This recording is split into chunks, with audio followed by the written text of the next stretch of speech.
Bonjour à tous, bienvenue dans ce petit brief entre Saran et Saint-Raphaël pour la journée 28 de l'Iqui Moly Star League. Tout de suite le contexte. Saran, 14e avec 12 points, antépénultième du championnat. Saint-Raphaël, 8e avec 29 points. Saran joue pour sa vie, ils sont qu'à 1 point de la place de relégable. Il faut impérativement qu'ils gagnent. Ils ont fait une bonne opération en journée 26 en battant Nancy chez eux. Côté Saint-Raphaël, on reste sur une victoire assez éclatante, très précise et appliquée sur Limoges. Beaucoup de retours de blessures, donc l'équipe va plutôt bien. Il va falloir continuer sur cette lancée à Saran. En termes de confrontation maintenant, 5 matchs, 1 victoire pour Saran, 2 nuls, 2 victoires pour Saint-Raph. Donc léger avantage à Saint-Raph, mais on a vu, c'est très serré.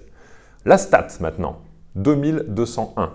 C'est le nombre de buts qu'a marqué Raphaël Cocheteux depuis qu'il joue en l'Iqui Moly Star League. Et maintenant, on va passer à totalement autre chose, la palette vidéo avec un arrêt splendide d'Alexandre Demaille. Vous allez voir, Alexandre est fixé par l'ailier gauche qui fait un kung-fu sur l'ailier droit Gage qui pourtant est le meilleur buteur du championnat. Alexandre se jette et réussit une superbe parade glissée. C'est magnifique. Pour moi, ça aurait dû être le top arrêt de cette journée. On passe tout de suite au match dans le match. Pour moi, ça va être un duel de shooter entre Sevaljevic et Gaïdouchenko pour Saint-Raphaël. Sevaljevic nous a fait très mal au match aller, il nous marquait 12 ou 13 buts. Voilà, il va falloir le museler cette fois-ci.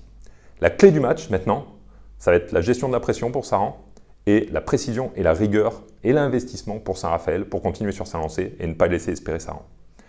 Petite info, maintenant, le match du PSG sera joué à guichet fermé. Pourquoi il faut venir ? Parce que ça va être le départ de 10 joueurs et entraîneurs, l'arrêt de certains grands joueurs qui vont finir leur carrière à domicile en tout cas.